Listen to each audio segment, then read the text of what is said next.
Welcome to Xi Jinping Briefing. The content of the briefing includes Panda diplomacy, how China uses pandas to signal which countries they like and which ones they don't. The climate envoys who could. Changing course, how Javier Milei will transform Argentina's foreign policy. Chinese leaders wrap up annual economic planning meeting with scant details on revving up growth. China vows proactive fiscal policy to boost economy in 2024. Panda diplomacy, how China uses pandas to signal which countries they like and which ones they don't. ABC. China's use of pandas as a diplomatic tool is being revived. In the 1970s, the pandas were an important symbol of China's goodwill towards the West, with countries such as the US, UK, Japan, West Germany, and Spain receiving pandas as a gesture of improved relations. However, in recent years, China has withdrawn pandas from zoos around the world in response to criticism from the West. This year, however, Chinese President Xi Jinping has hinted at a return to panda diplomacy. Following a positive meeting with U.S. President Joe Biden, Xi indicated that pandas would be returned to the U.S. This move may indicate a slight thaw in China's relations with the West. However, it does not necessarily suggest a change in China's more hostile policies, such as its stance towards Taiwan or human rights issues. Panda diplomacy has historically been used by China as a way to generate income for panda conservation and to improve relations with other countries. The climate envoys who could. Foreign policy. The United States and China have agreed on an action plan for climate change, with the goal of limiting global warming to 1.5 degrees Celsius. The agreement was reached during a meeting in California between U.S. climate envoy John Kerry and his Chinese counterpart Xie Zhenhua, ahead of the virtual Xi-Biden summit. The two countries will work together to reduce emissions, increase renewable energy capacity, and develop carbon capture and storage technology. The US and China are the world's two biggest polluters, and their cooperation on climate change is seen as crucial to global efforts to tackle the issue. Changing course, how Javier Milei will transform Argentina's foreign policy. Al Jazeera. Argentina's incoming president, Javier Milei, plans to shift the country's foreign policy towards the US and Israel and away from China and leftist regional partners. This could make Argentina an oddity in Latin America, where most countries are trying to shake off Cold War-era divisions. Milei campaigned against China, comparing it to an assassin and threatening to freeze relations with the country. China is Argentina's second-largest trading partner and a major investor in its energy and lithium sectors. Milei's hardline rhetoric could jeopardize these relationships. Milei's predecessor, President Alberto Fernandez, sought alternatives to American leadership and economic might, including China. Milei, in contrast, wants to pursue a foreign policy aligned with the US and the free world. He has also pledged to move Argentina's embassy in Israel to Jerusalem and declare Hamas a terrorist organization. Chinese leaders wrap up annual economic planning meeting with scant details on revving up growth. Associated Press. Chinese leaders have agreed to increase spending to support economic growth and mitigate risks, according to state media reports. The details of any policy changes were not provided. The Chinese economy has recovered at a rate of about 5% this year, in line with government targets. However, the recovery has been short-lived, and the economy is expected to slow next year. The ability of the ruling Communist Party to manage the economy is significant for regional and global growth. The government recently reported that exports rose in November for the first time since April, but some economists doubt that the rise will continue for long. The report did not provide specific details on how the leadership plans to handle mounting debt or the crisis in the property sector. Moody's Investor Service recently downgraded China's sovereign debt rating. The planning meeting also reaffirmed efforts to increase demand from Chinese businesses and consumers, as part of a move away from relying on investment in construction and export manufacturing. The property industry, usually a strong source of demand, has been hit by a crackdown on excessive borrowing by developers. China vows proactive fiscal policy to boost economy in 2024. CNN. China has pledged to strengthen its fiscal policy in 2024 in order to boost its flagging economy. The announcement comes just days after Moody's downgraded its outlook on China's credit rating to negative, citing risks related to lower medium-term economic growth and ongoing troubles in the property sector. Officials at a meeting chaired by President Xi Jinping vowed to expand domestic demand and stabilize foreign trade and investment. The meeting comes at a critical time for China, which is facing a deepening property market downturn and turmoil in the shadow banking system. Moody's expects China's annual economic growth rate to slow to 4% in 2024 and 2025, and average 3.8% a year from 2026 to 2030. The GOP's abandonment of Ukraine makes me ashamed to be an American. Washington Post opinion. The Senate's refusal to support a supplemental spending bill that would provide urgently needed aid for Ukraine, Israel, and border security, unless Democrats agree to a sweeping overhaul of the United States immigration laws, demonstrates how the Republican Party has returned to its isolationist roots. It is like saying to President Franklin D. Roosevelt in 1941, "We won't support aid to Britain as it battles the Nazis unless Democrats repeal the Social Security Act or rewrite the labor laws." Public opinion surveys have reflected a sharp drop-off in Republican support for Ukraine, with 62% of Republicans saying the United States was doing too much to aid Ukraine, up from 50% in June.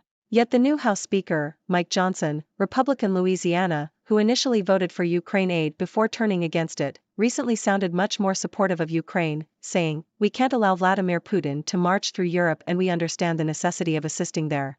Senate Minority Leader Mitch McConnell, Republican Kentucky, has also been a staunch supporter of Ukraine.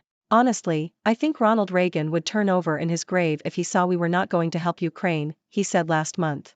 However, they have both taken the position that supplemental Ukraine funding is dependent upon enactment of transformative change to our nation's border security laws.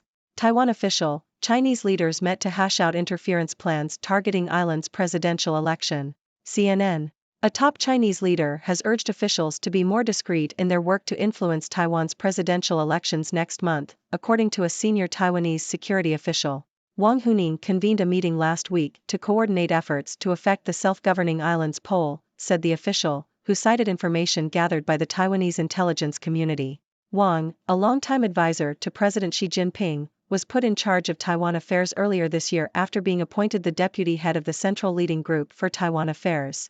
Russia attacks Ukraine as we speak. European Council urges China to stand up for UN Charter. Yahoo!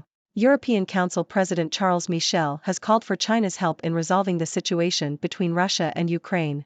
Speaking to Chinese leader Xi Jinping, Michel said that the conflict should be resolved based on international law and the principles outlined in the UN Charter.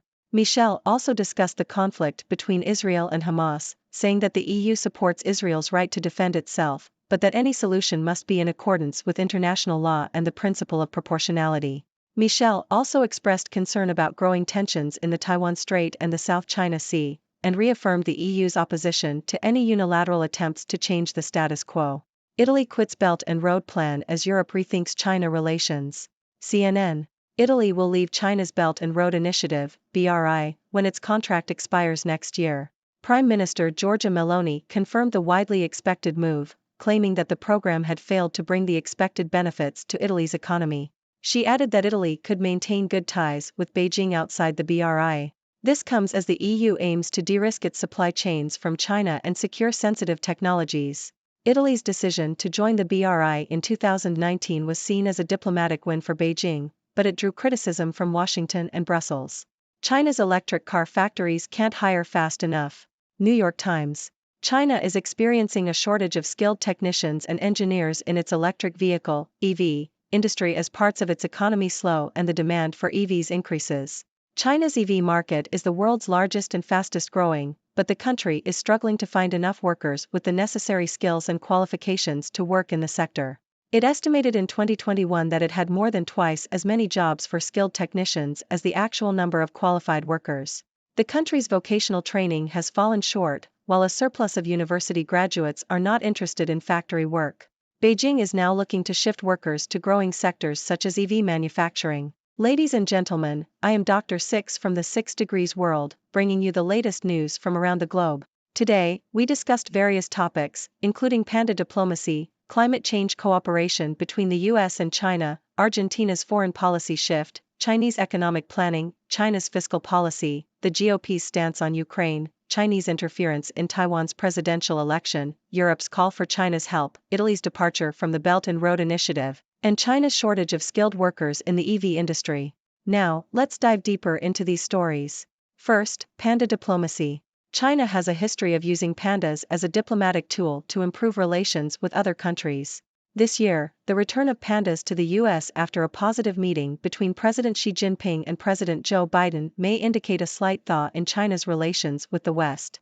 However, it's important to note that panda diplomacy doesn't necessarily suggest a change in China's more hostile policies. It has historically been used to generate income for panda conservation and improve relations.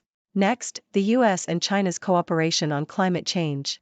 This action plan to limit global warming to 1.5 degrees Celsius is crucial, as both countries are the world's biggest polluters. Their collaboration is seen as essential for global efforts to tackle climate change.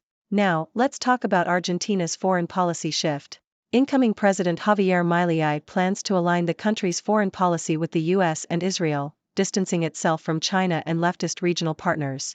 While this may make Argentina an oddity in Latin America, it could jeopardize its relationships with China, its second-largest trading partner. Moving on to Chinese economic planning. The details of policy changes are not provided, but Chinese leaders have agreed to increase spending to support economic growth and mitigate risks.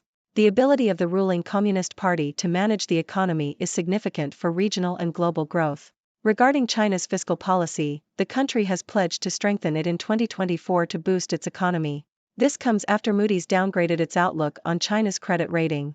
China aims to expand domestic demand and stabilize foreign trade and investment during this critical time. Now, let's discuss the GOP's stance on Ukraine.